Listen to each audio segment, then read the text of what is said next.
Oto widok aplikacji Platan Call Monitor u osoby, która w programie ma przypisanych kilka ról.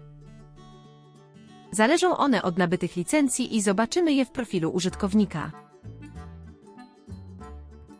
Tu widzimy, że Joanna jest użytkownikiem centrali PBX. Ma swój numer i można do niej zadzwonić. Jako agent odbiera połączenia w jednej grupie.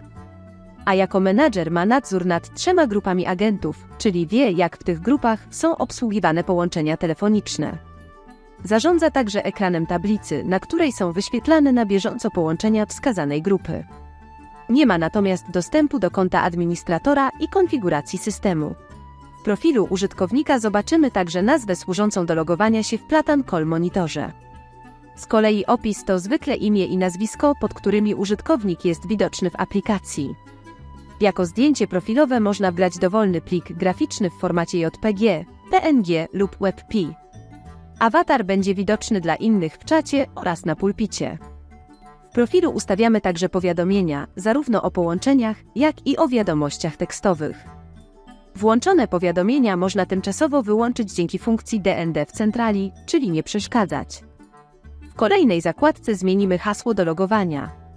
Natomiast menadżer zobaczy jeszcze jedną zakładkę do ustawiania częstotliwości i pory otrzymywania raportów ze statystykami pracy monitorowanych agentów. Użytkownik niezależnie od roli może ustawić własny status, który będzie widoczny dla innych na pulpicie. Zwróć uwagę, że status użytkownika ma funkcję czysto informacyjną i różni się od statusu agenta, u którego jest związany z logowaniem do grupy i odbieraniem połączeń. Wrócimy do tego przy okazji omawiania agenta. Dalej w ustawieniach zmienimy motyw, czyli kolory interfejsu. Do wyboru mamy jasny, ciemny i systemowy. Możemy także zmienić język, w którym będziemy pracować. Dostępne są polski i angielski. Tu także wylogujemy się z aplikacji Platan Call Monitor, ale tego na razie nie będziemy robić. Obok profilu użytkownika są dodatkowe przyciski. Pierwszy z lewej pokazuje status połączenia aplikacji z serwerem PBX. Jest ono niezbędne dla prawidłowej pracy Platan Call Monitora, odbierania i wykonywania połączeń, wysyłania i otrzymywania wiadomości oraz SMS-ów. Na prawo od niego jest przycisk, który pojawia się tylko agentom. Widzi go więc także Joanna, bo jest agentem w grupie wspólnego wywołania GWW Recepcja. Tutaj sprawdzi lub zmieni swój status agenta w jednej grupie lub wszystkich. Przykładowo, jeśli włączy status spotkanie, to w tym czasie nie będą do niej przychodziły połączenia kierowane w centrali na jej grupę. Nie zablokuje jednak powiadomień z aplikacji ani dzwonienia bezpośredniego na jej numer wewnętrzny. Status agenta będzie widoczny dla innych agentów tej grupy oraz dla jej menadżera, który może go zmienić na inny, np. zalogować wylogowanego agenta w godzinach bardziej intensywnego ruchu. Czas trwania poszczególnych statusów zapisuje się także w raporcie aktywności agenta. Obok jest jeszcze jeden przycisk, tym razem widoczny dla wszystkich użytkowników. To dostęp do funkcji nie przeszkadzać. Jeśli ją włączymy, blokujemy w centrali wszystkie połączenia przychodzące, również indywidualne, a także powiadomienia w aplikacji.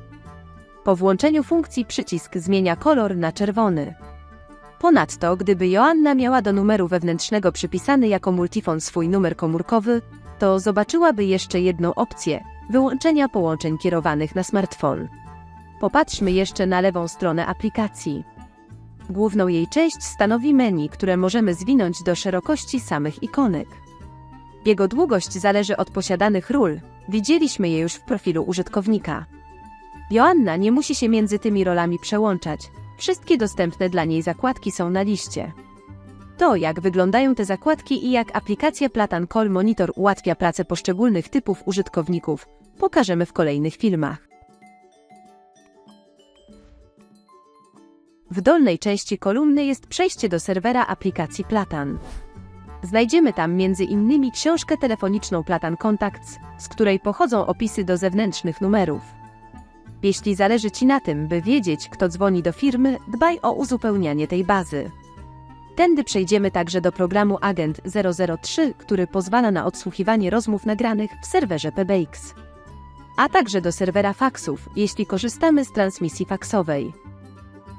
Na zakończenie dwie zakładki widoczne tylko w wersji desktop aplikacji.